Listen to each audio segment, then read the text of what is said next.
지난번 모 의원님께서 검찰은 처벌하려고 기소하는데 왜 안 했냐라고 말씀하셔서 제가 그 얘기를 듣고 사실 조금 놀랐는데, 저희는 무조건 사람을 처벌하는 데 주안점이 있는 게 아니라 가장 중요한 건 실체입니다. 실체에 맞게 처벌을 해야 됩니다.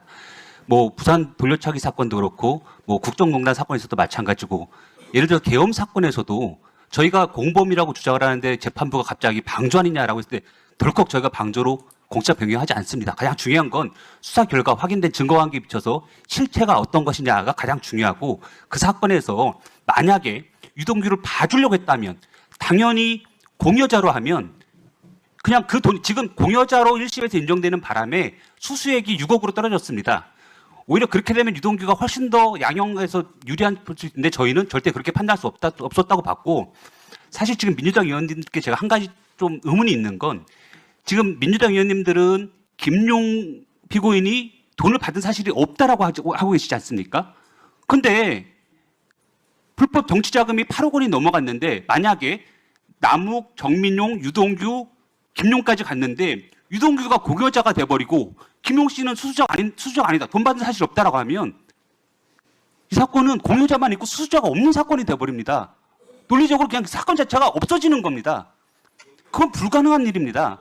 그리고 제가 최근에 김용 피고인이 유튜브에 나와서 인터뷰하는 것도 들었는데 본인 스스로 유동규가 수수자고 남욱이 공여자다라고 얘기하는 것까지 봤습니다. 그 논리에도 좀 어긋난다고 생각이 들고요. 그리고 무엇보다 제가 우려스러운 것은, 지금 뭐 한 가지 소위를 말씀해 보시라는데 저는 그 부분 굉장히 우려가 됩니다. 지금 저희가 항소심에서도 상고 이유로 삼아가지고 유동규는 10년을 넘게 김용과 정치적 공동체로 지냈기 때문에 이 사건의 실체는 김용 유동규가 수수자 측이다라고 해서 상고를 해놓은 상태인데, 이 만약에 진짜 이게 대법원에서 저희 주장이 받아들여진다면 이 의원님들 나중에 어떻게 하시려고 하시는지도 약간 굉장히 좀 놀랍고, 근데 오히려 너무 지금 재판 중인 사실에 대해서 자꾸 그렇게 말씀을 하시니까 그게 대법원 재판에 영향을 미칠 것 같아서 매우 사실은 걱정이 됩니다. 허승진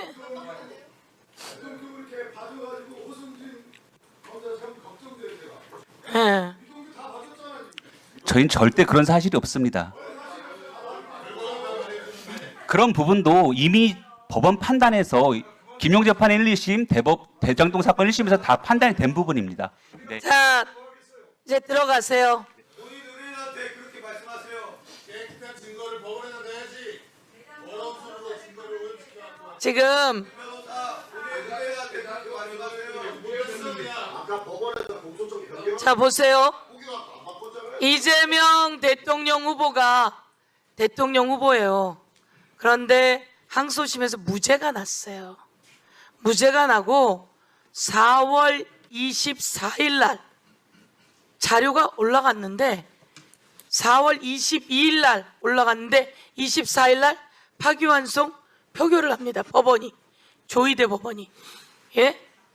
여러분, 조희대 법원이 그렇게 합니다. 4월 22일 날 자료가 올라갔는데 배당이 4월 22일 날 소부에 배당이 되는데 4월 24일 날 표결합니다. 그리고 파기환송은 5월 1일 날 하죠. 단 이틀 만에. 법원이, 윤석열과 법원이 그렇게 연결되어 있다는 걸 다시 한번 여러분께 말씀드리면서, 자, 신할찬 변호사, 지금 허승진 증인이 이야기한 것에 대해서 이야기 한번 해보세요. 네, 뭐 변호인, 저는 이 사건의 현재도 변호인이기 때문에 말씀드리는 게 뭐 적절치 않은 부분이 있다고 말씀하시지만 뭐 물어보시니 대답하도록 하겠습니다. 그 허승진 검사님께서 말씀하시는 거는 그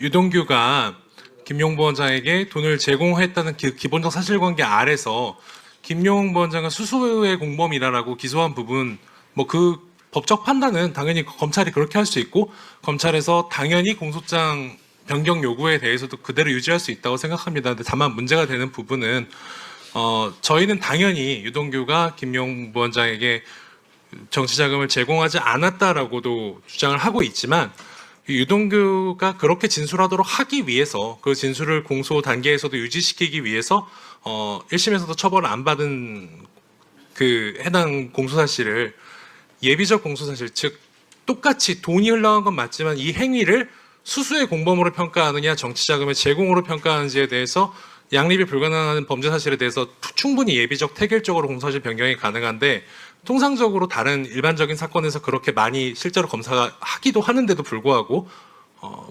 그렇게 평가하지 않은 부분이 유동규 진술이 공소 유지 단계에서도 유지되게 하도록 하는 것이 아닌가라고 의혹을 제기하고 있고, 뭐 검사님들께서 말씀하시는 대로 법원의 주장이 들어가 있는 상황이고, 법원에서 판단이 이루어질 거라고 생각하고 있습니다.